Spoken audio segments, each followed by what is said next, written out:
Acredite, nos anos 50 a Venezuela era o quarto país mais rico do mundo. Por décadas foi o país mais rico da América Latina. E hoje em dia, com o discurso e ações tomadas por Hugo Chávez e que tiveram continuidade com Maduro, e que hoje, infelizmente, se assemelham, e muito, com o discurso e ações que Lula vem tomando atualmente no Brasil. A Venezuela tem mais de 90% da população vivendo na linha da pobreza.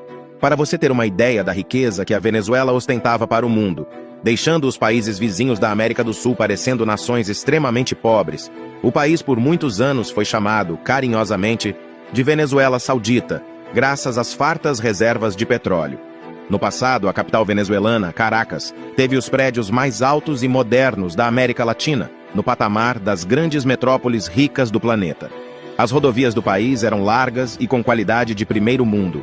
Os hotéis venezuelanos na costa do Caribe eram considerados os mais luxuosos do mundo. E para você ter ideia da fartura que o povo venezuelano tinha acesso, os venezuelanos por décadas tinham o status de maiores consumidores de uísque do planeta. Nos anos 70, o poder de compra do povo venezuelano era 3 vezes maior do que o poder de compra dos brasileiros. As férias dos venezuelanos, em grande parte, eram tiradas em Miami.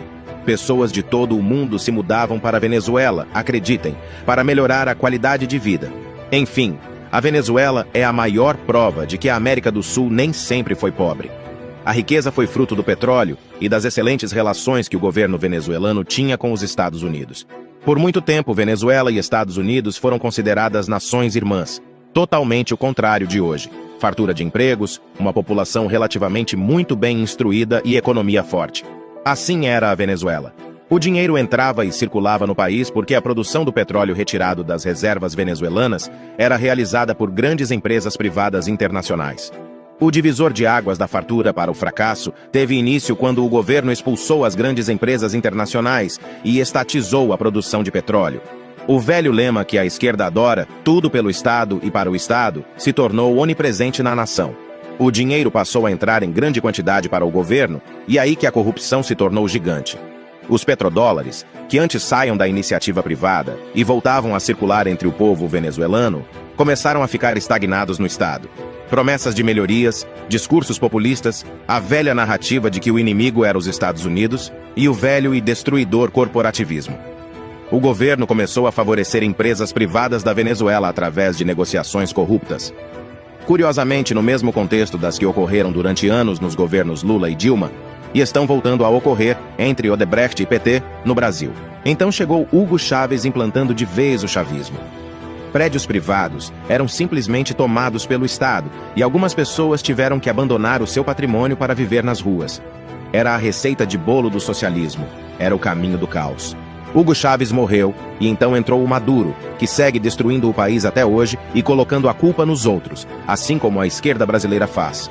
Atualmente a moeda na Venezuela não vale praticamente nada. A violência é assustadora, fazendo com que a Venezuela atualmente seja um dos países mais violentos do mundo, com 3 vezes mais homicídios que o Brasil. Faltam remédios, faltam bens básicos, podendo-se citar o exemplo da falta de papel higiênico.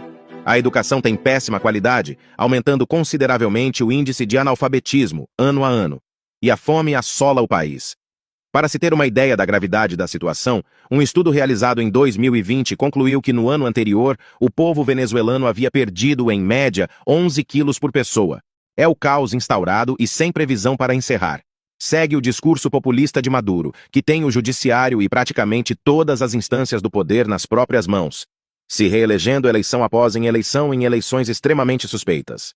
Veja só, mais uma coincidência com a atual realidade brasileira. E para vangloriar um dos responsáveis pela miséria e destruição do país, o Maduro, Lula ainda traz o ditador fantasiado de democrata para o Brasil para os orgasmos da ala esquerdista brasileira. Vale lembrar da dívida que a Venezuela tem com o Brasil. Empréstimos realizados durante os governos Lula e Dilma, que jamais serão pagos. O meu e o seu dinheiro sendo utilizado para manter ditaduras socialistas travestidas de democracia. Resta acompanhar para ver se a receita de bolo socialista continuará sendo seguida no Brasil, como Lula vem fazendo em 2023. Se continuar, resta lamentarmos pelo futuro não só nosso, mas também dos nossos filhos e netos.